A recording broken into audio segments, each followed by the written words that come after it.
Well, we'd like to thank Alexandre de Juniac for giving us this interview, which was very comprehensive, very insightful, and thank you to Vincent Bromberger also for hosting this interview. And it's an easy transition to make now, because we're going to hear a presentation from Arthur D. Little about a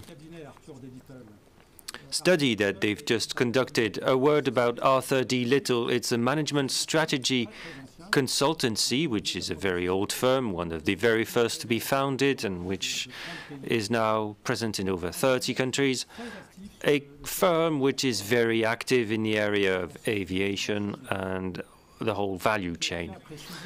I would also like to point out, it's worth mentioning as part of this symposium, Arthur D. Little self-funded this study independently, the aim being to give as objective an overview of emissions related to aviation as possible.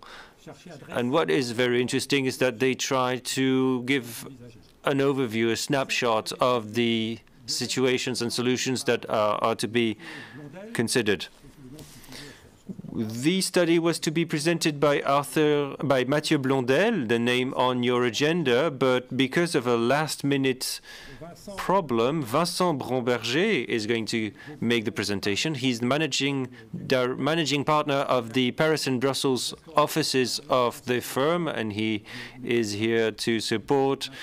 He's been helping clients in the aviation sector for over 20 years, so he's very well qualified to make this presentation. Over to you, Vincent. Thank you, Pierre. Before I start talking about the presentation, yes, indeed, we organized this study, and Mathieu Blondel, who is the head of the aviation sector at Arthur D. Little, and so he prepared this study, and Charles-Henri Delignac, whom you've also met, all contributed. Now I'm going to present this study. There are 4 parts to this study. The first part asks the question of emissions and explains the level of challenge for aviation. The second part is about who emits and where are the emissions. Third part, what can you do? And once you know what you can do, how can you do what you must do?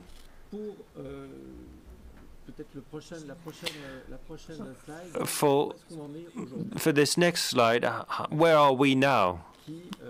This next slide here with this curve illustrates what you probably all know, i.e. carbon emissions from aviation. Right now, aviation in 2020 emits roughly 1 billion tons per annum.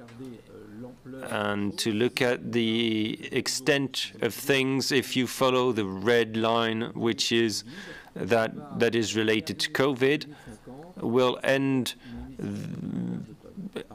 with 2 billion tons in emissions by 2050. But to be in line with the 2-degree trajectory, we should only emit about 320,000 tons, so we need to have a 7-fold reduction in annual emissions from aviation. That's the whole magnitude of the challenge.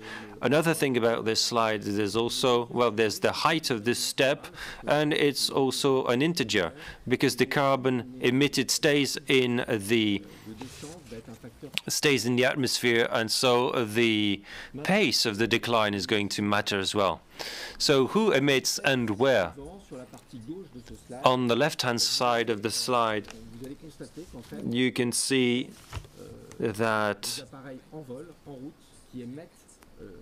aircraft in flight en route emit over 80% of emissions. On the ground, there are emissions for roughly 15%, with one part that is still related to the aircraft during takeoff and landing, and a part that is related to ground operations, roughly 7%, half of it to approach the airport during taxi, and part of that related to operations on the airport platform. So 80% of en route emissions.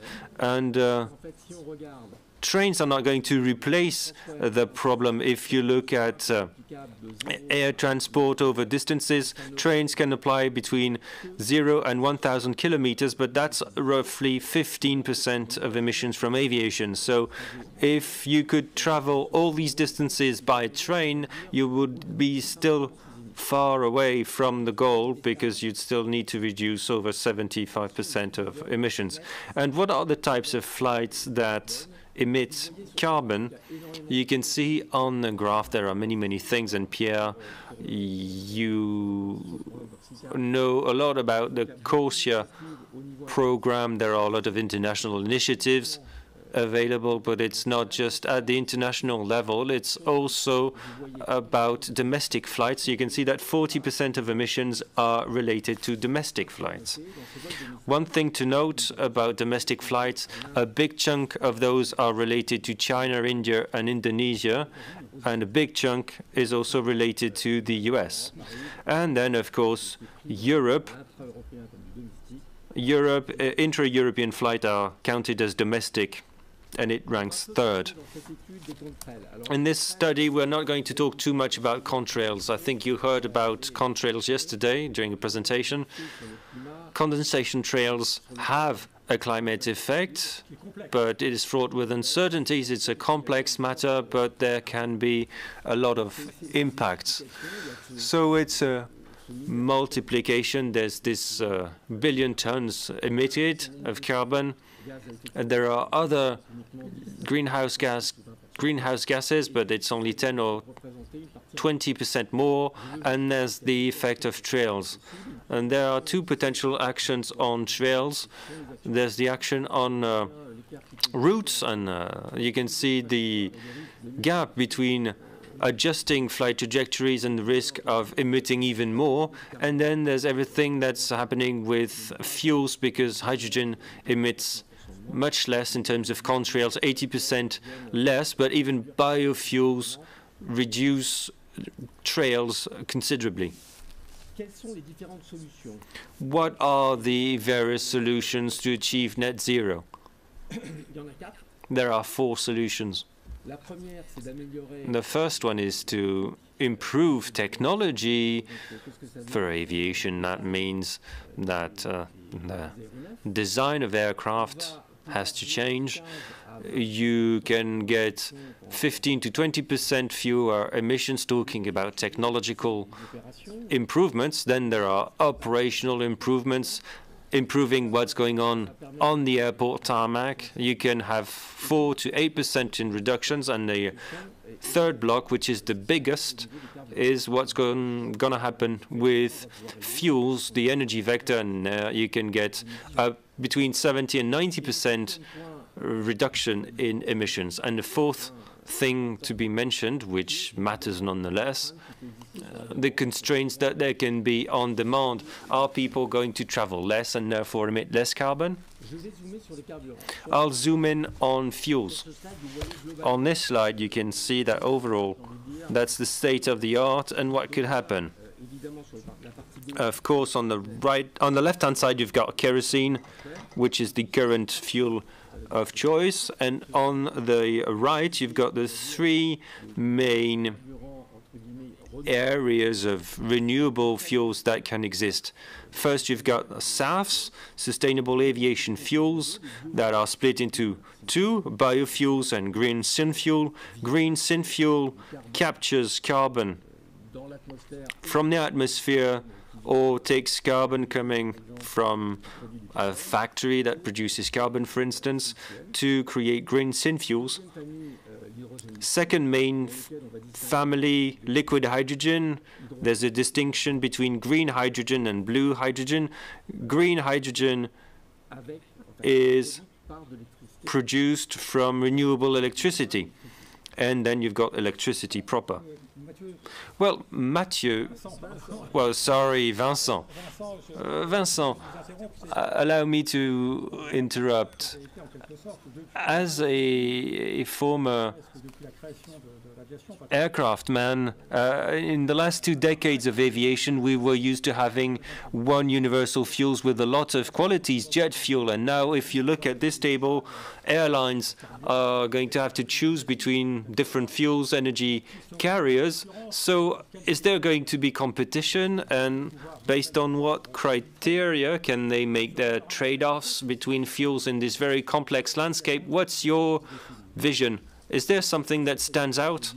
Well, thanks for the question, Pierre. Of course, we've tried to answer or try to give an answer. So if you look at the next slide, the first thing we looked at is, depending on the various fuels, how much carbon is emitted and what's going to be the carbon impact. We took an example of an A320 over 1,400 kilometers. How many tons are emitted? Well, 15 tons roughly right now with kerosene. If you use biofuels, 5 tons will be emitted. If you use synfuels, 3 tons. Blue hydrogen, roughly 4. And green hydrogen, that's almost negligible. So you can see that fuel performance differs. What's noteworthy on this slide is that you need to look at the net impact, net carbon impact of fuels. So even if you take hydrogen, blue hydrogen, to produce blue hydrogen, you consume carbon. It can't be produced cleanly. Similarly, if you've got biofuels or synfuels, in order to produce this fuel, you capture carbon from the atmosphere or somewhere, and so you decarbonize and then re-emit carbon once you burn the fuel. So that's the first issue, that of fuel burn. This slide here is important because it shows where we are in our thinking about the potential options in terms of fuels. If you look at this slide, on the right-hand side of the slide, you've got a matrix. The y-axis lists all the various challenges in terms of implementation, and the x-axis is the impact on emissions. And I'll comment on these various parts. If you take liquid hydrogen, of course, it's a very attractive solution, as we showed, because there are very few carbon emissions associated, but there are very strong constraints in terms of implementation. First of all, in order to be able to build aircraft that fly with liquid hydrogen, you need to fully redesign the machines, especially for long-haul flights. The solutions for a long haul are very complex because you need to take a lot of fuel on board. And the second major aspect is that for the supply chain itself, in order to take liquid hydrogen at very low temperatures to the aircraft and from the aircraft's tank to the engine, that also means that you need to overcome some technical challenges. So liquid hydrogen is a very good solution, but it's a solution that will happen after 2050. If you look at other sources, biofuels and synfuels also have their challenges. The fuels are easily implemented on aircraft because that doesn't take a lot of modifications, but you need to adapt the supply chain in order to get access to these new fuels, and so that requires some complicated investment, or at least complicated investment, although synfuels seem more accessible than biofuels on this. And then the other two things, electricity and gaseous hydrogen, that's still anecdotal compared to the matter at hand, because that's only for very short-haul flights. So we continued by looking at the impact of fuels on price and cost. So that's the example of an A320 over 1,400 kilometers. Now, it costs 2,000 euros in kerosene for this trip. Given the current state of costs for these fuels, overall, that's a five-fold increase, five-fold. So roughly 10 euros either for synfuels or biofuels. But by 2050, the gap is going to be reduced, and it's only going to be twice as expensive in terms of fuel. So 2 euros it used to be for kerosene. So in terms of ticket price, fuel accounts for 10 to 15% of the price of a flight. So the price of tickets is going to increase by 10 to 15%, with a complicated impact, but also one nice impact on demand, because since tickets are going to be more expensive, you're going to reduce actual travel. However, that seems within reach. We're not talking about orders of magnitude. There have been oil price variations that were much, much higher than this in the past. Absolutely. On this next slide here, you can see a summary of all these conclusions that we made. So, looking at the 2 billion tons emitted in 2050 for the business as usual, if we're able to renew fleets, change engines, we achieve 1.7 billion. If you improve operations down to 1.5 billion, still very far from the target, because we need to be around 300 million. And so there's the matter of new fuels. The curve for hydrogen for us is going to come into the landscape fairly late, because it can only be implemented by 2035. So in 2050, you'll still talk about 860 million tons emitted. So still very wide off the mark. So it's too high compared to 300 million. And so the only potential trajectory to meet this goal by 2050 is SAFs, so biofuels and synfuels. However, note that we ended the study by 2050, which is a major assumption. We didn't forecast until 2100.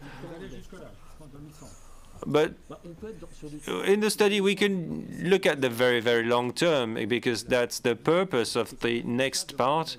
All of that requires considerable investment. Regarding investment, how can we make sure that things are going to happen?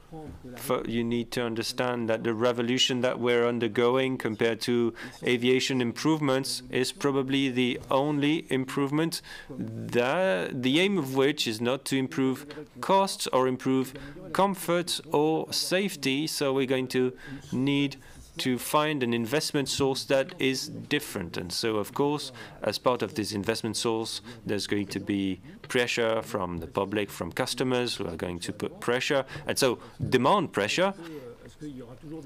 Are there still going to be passengers if people are increasingly environmentally conscious about their carbon emissions? And that's, of course, the first item. But the second more important point is the role of regulators, of states.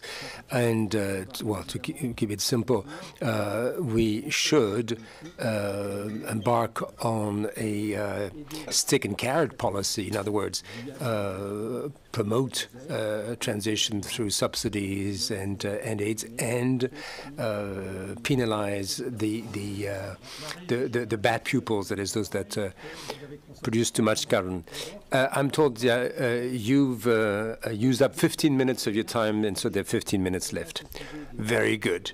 Right then. So the big issue is, what role should governments play? And of course, we seem to believe that authorities do have a major role to play. Now then, on the next slide, and I do apologize, Pierre, it's a rather complicated slide, but I will not burn up the last remaining 15 minutes on that slide alone. But the whole business is capital expenditure. Where can we find the money? Well, on the left-hand side of the slide, you can see, well, we took a good year for aviation, 2016. In 2016, the aviation industry was able to generate as much as $200 billion in profits. So that's a lot of money, and that money has been distributed in various ways, used in various ways. It came from various sources. Fuel, I mean, jet fuel accounts for 10% of the profit right there. But airports, airlines, and OEMs, plane manufacturers, MROs, subcontractors, suppliers. I mean, all of them were. I mean, that's a breakdown of the profit. It's that's where the profit was made, and by whom it was made: by airlines, by plane manufacturers, by, of course, the oil industry as well. And so that's the left hand side. On the right hand side, you see. We look at the capex needed to adjust the capacity, how to generate power, how to adapt the supply chain to to ensure that the new type of fuel can be then delivered to aircraft. And here we're looking at $300 billion a year between 2021 and 2050. So we're talking about huge amounts of money. And so, therefore, here we're looking at a huge investment on the part of the supply chain. And even that did not include aircraft themselves. And, of course, if we're moving on to hydrogen-fueled engines, it would be a radical change. I mean, we're talking about completely new designs for aircraft. So even without that, we're looking at huge investment. Nonetheless, if we're looking at the type of profits generated by the industry, this is doable. I mean, we're looking at infrastructure. Infrastructure is something that is financed over dozens of years, and the money would probably come out of public-private partnerships. And so there would be some public money, some private money, some debt, and that might make it possible to provide funding for this kind of capital expenditure. And if you take a closer look at this on the next slide, you can see, well, we have the example of Hamburg Airport. There is a PPP program right there, and that brings together energy people. You have cement manufacturers, and these are people who do produce a lot of CO2. In any case, all these people are coming together to put together a synfuel industry. And when you look at all the players, there's you have no one from aviation as such. And so the interesting issue there is that if you look at aviation and the role of players in the aviation industry, and of course you look at the entire ecosystem, it seems to me it's essential to have aviation players involved in this, and they don't show up on that slide. And that's where where it makes a big difference. I mean, people who manufacture aircraft, airlines, as well as airports, I mean, they should become involved in an ecosystem. I mean, they should be they should come together to make such investment possible. Right. Well, Vincent, maybe that's something we should think about. We could see that decarbonizing the aviation industry is a complicated thing, not just in technical terms, but in financial terms, because all stakeholders and even people from far afield will have to become involved if sufficient funds are to be mobilized, and we're talking about dozens of years as well. So we get a bit confused here, or at least it's a bit mind-blowing coming, and I mean, I know I'm pressing the point here, but are there some guiding principles that we should keep in mind? There's some sort of what course should we take? I mean, is there a key message we have to keep in mind to keep our bearings in there? Well, yeah, I don't know if the next slide makes things any simpler, but if you look at the next slide, you will find, well, you have a picture of what's coming, as it were.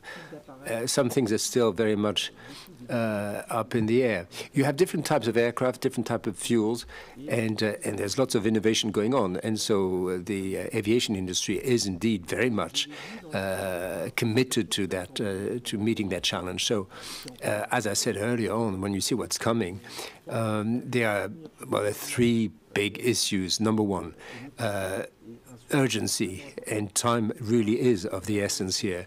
We're not, the idea is not to come up with a solution effective by 2100, because if you look at the 2% curve, it will be too late by then. That's number one, urgency. Two, major investment, and for that to be possible, all players should gather around and pitch in. And number three, well, we have to agree on technical solutions. So you talk about guiding principles for the aviation industry, but if you look back at the history of aviation, what made it successful? What made it possible for aviation to bring the world together, to go from A to B in unprecedented comfort and safety? I mean.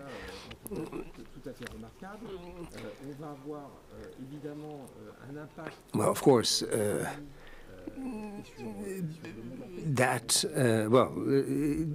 when this happens, this will have huge benefits for the economy, for the world at large. But aviation was able to pull through because an aircraft is an asset. But it's a highly flexible aircraft because it can land just about anywhere. Well, or in on any runway, in any airport. And the reason for that is that the principle was abided by, the principle of standardization and processes, universal processes and standards. And as regards fuel, likewise, you have to keep that principle in mind. You need to be flexible. But if you want to achieve that flexibility, it means that, you can't afford to have various types of fuels developed, because each of them will require huge investment, and each of them will entail an overhaul of the supply chain. So the main thing is to have all players converge towards one accepted solution, and there are several solutions still possible now, but that principle should be kept in mind if we are to arrive at a solution. Right then, well, what would be your parting words if you have, or would that be your concluding remarks? Well, that is, well, this is a clear message right there. I mean, we're going back 80 years in the history of aviation. We found that the very inception of ICAO was a stroke of genius. The people who produced the Chicago Convention said we have to come together and create the aviation tomorrow's aviation industry. It was still, at the time, a nascent industry. Well, yes, and what you need to do is bring together all stakeholders. And so throughout the supply chain, you have airlines, you have airports, you have aircraft manufacturers and their suppliers, and all these players must converge towards the solution that will meet all those challenges. And so, I believe it's a critical point. It seems to us that synfuels is the most technically feasible solution. If you project ourselves to 2050, well, it might already be too, well, 2100 will definitely be too late. So you have to look at a closer horizon, and the only way to meet that is to stick to a solution that will not bring about a complete overhaul of aircraft infrastructure and such like. But the problem with that is that if you take up that solution, the one drawback is that after 2050 there will still be some carbon emitted, but it seems to be the most realistic compromise. That's point number one. Go for that fuel that makes it possible to use existing capacities and facilities, and then of course you have to take what necessary steps are still needed to redesign the supply chain. Well, thank you, Vincent, and I know you had to make this presentation. You had very short notice. We're given very short notice. Yeah, well, Vincent unfortunately had to. He was actually he fell victim to COVID himself, so that's why he couldn't make it, and I had to take up the challenge. Well, this is a proof right there of our flexibility. Many thanks to Vincent. And for all of us, all of you listening in, let me just say that we had just a very brief presentation here, but there is an exhaustive presentation, and that study will be available free of charge. Well, of course, on the Academy's website as early as Wednesday, and I believe that will make a very useful contribution. Well, thank you. I can confirm that this study will be, in fact, available. Right then, well, look, the time has come for us to have a short break, and then we'll move on to the first roundtable. So we need a few minutes to connect everyone up, and so we'll see you shortly.